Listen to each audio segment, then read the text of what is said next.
So I'm moving through all of these objects fairly quickly, but as I do this enough, you get the feel for how the whole inquiry works, because it's very simple. You're just pulling up one thing at a time and asking, is this it? And the point is not to spend the rest of your life asking this question over and over, because once you see that you can't find these things as real things, that they're all empty of having any kind of separate nature at all, then the inquiry is done. You can't even do the inquiry anymore, because you're free of that sense of separation. And any good spiritual practice will free you of that sense of separation so that you don't get hooked into doing the inquiry for the rest of your life. Chasing teachers or teachings, these are powerful tools that you can just use so that you find freedom in your own experience. And you have to try it for yourself. You have to give it a try. The point is that once you start to see that when you're looking for an object and you can't find it, you just find this thought, this feeling, this emotion, and they all just start to do this. That then you can just begin to watch them go by. You don't even have to ask, is that it? Is that it? Because it's just a matter of observing them, watching them go by. And so all of life appears still. All of the objects, the trees, the people, everything appears, but there's like an emptiness to it. Everything starts to be more and more empty because that heavy layer of thinking is not embedded into everything. There's a lightness that starts to show up.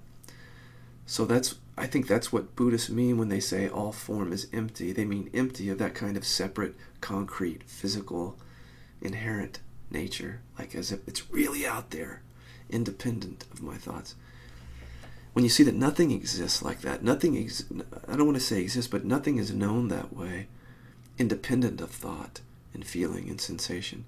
All objects appear by way of thoughts and emotions and sensations. When you see that, you can look at any object, even things that you didn't even think were objects, like I like to call future objects, because it's not just seeing that there isn't a self. It's like people will see through that, but then they still think there's something else they have to find in order to be free in the future. And once you call it an object, then you know what it is you're trying to find. And you can look at it more deeply. So it doesn't matter what it is. A future object could be like my future happiness, my future realization, my future recovery, my future enlightenment, my future career achievement. The point is that as long as we really think that it's this separate object existing in time, like it's waiting out here, and until you get to it, you can't really be free or content or happy. As long as that's there, it's going to mess with you. It's going to be like this carrot that you're trying to reach, but you can never reach it. So you have to deal with the carrot. Of course, you look at the self first and see that the self is empty. And that sometimes just undoes the whole thing. But if there's still this gnawing sense that there's something else out there, it just means there's still a belief in separation. Maybe you just didn't look at it as if a future event could actually be an object. But that's often how people think of it. So let's start with just, you insert whatever future object you want. Love, happiness, peace, whatever. Let's just call the one we're going to look for enlightenment. Okay? So there's this thing, this object called enlightenment. And we're going to find it. By God, that's what we're going to do. We're going to find it. But if you can't find it, what happens is that all you have is this, your present experience, and there's an opening to that. And if the word enlightenment means anything, that's what it means. But the mind often puts enlightenment off as a future object. So let's go try to find that. Look at the word enlightenment. Look at it spelled out, the typewriter in your head. You see the letters? Is that it? See, almost off the bat, you should say, no, that's silly. How can that word... No, there's a real enlightenment that I'm going to find. That's just a word. Okay. So the question is what, again, thought comes in words and pictures. So what words or pictures are you associating with this thing called enlightenment? Because it's not just the word enlightenment, it's like there are images that go with it. Maybe you read something in a book that presented a picture. Or You had an experience in the past which formed a memory, which is now a picture in your experience. Conjure up that picture. What is it?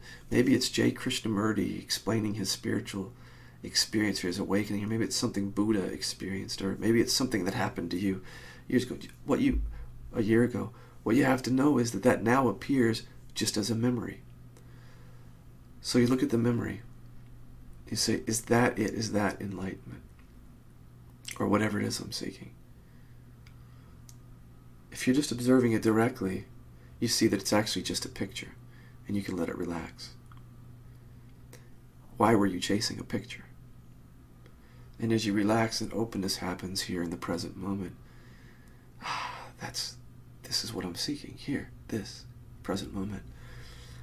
But if that picture, that memory or whatever, feels like enlightenment and that feels like a real object, remember the rule is that there's something happening in the body. It's always the rule. There's something happening in the body like a sensation or emotion. So maybe with that word enlightenment, for some people, there's like an anxiety that arises in the body. For some people, it's like a good feeling, like a tingly, hopeful feeling. And that tingly, hopeful feeling is the drug, man. Because that's what'll make you think that you got to find something in the future. Because every time you play the picture or play the words about what enlightenment is, the words, the tingling feeling comes up, which hooks you into this idea that there's something else, there's something more. And it's such a drug. So you got to deal with that.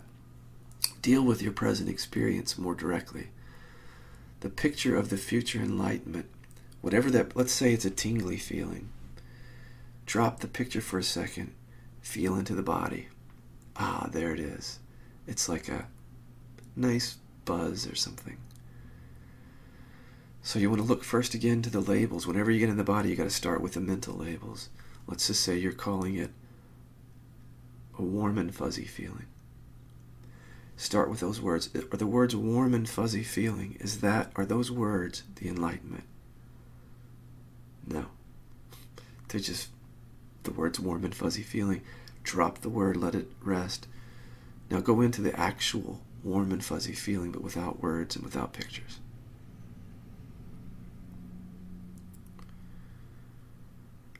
Let it just come all the way through, but now it's not hooking into a picture anymore.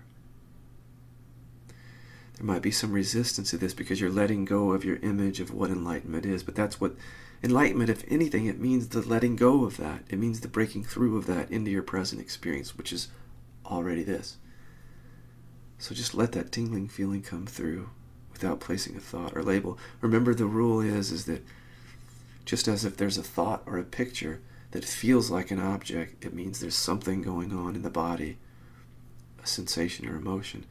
The reverse is true, which means if there's a tingling feeling in the body that feels like a real object, and here the object is the future enlightenment, it just means the opposite. It means that there's a word or a picture attached. So as you're feeling that tingly feeling, if it feels like that's the enlightenment again that you're seeking, look for the word or the picture. Ask, is that it? See that it's a word or a picture. It's not enlightenment. Relax it. Go back to the tingling feeling. Let it come all the way through. Enjoy it while it's there, but just let it then relax on its own accord. And as it begins to dissipate or relax, just ask, was that it? And you see that was just a sensation or a feeling in the body. It wasn't enlightenment. Oh crap, where's enlightenment? And the mind then might conjure up something else, that like an embellishment or some sort of story that goes along with, like, well, when I reach that other place, it will feel like home. So then ask yourself, is that thought, are those words enlightenment? Are the words, when I get there, it will feel like home? Is that thought, those words, is that enlightenment? Holy crap, no, it's not.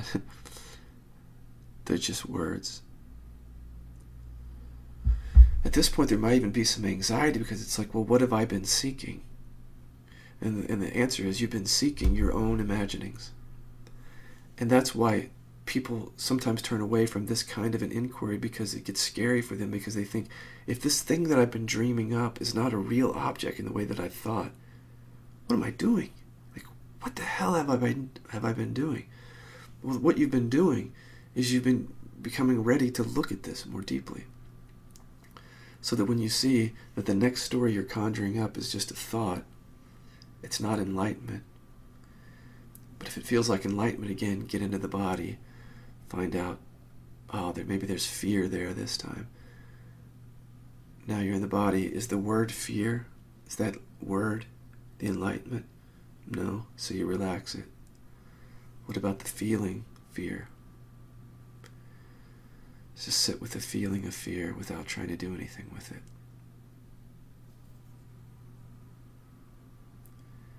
It may want to hook back into a story of whatever, but again, that's what I mean when a feeling feels like an object, like a self or a future enlightenment object. It just means there's a thought coming with it. So look at the thought, see that it's just a thought, and then relax and let the fear be as it is. And then as the fear relaxes, you ask, is that it? Is that the enlightenment? And the point is that enlightenment isn't a real thing. And that can really suck to hear that. But what it's just pointing to is the seeing through of all of this separation that you've been buying into. And one of the things you buy into is this idea of this future thing. And as long as it's a future object, it always feels like there's something missing here, that I haven't reached the object yet. So when you dispel the existence of that object by seeing through it, seeing it's made of this thought, that sensation, the future, the enlightenment as an object just starts to appear empty. It's like it just, whew. And in that right there, in the falling away of that dream, there's an opening into the present experience, which is free of a self, free of this unattainable carrot called enlightenment, and then just a relaxation, and you realize, this is what I've actually been looking for. This is it. That's the enlightenment.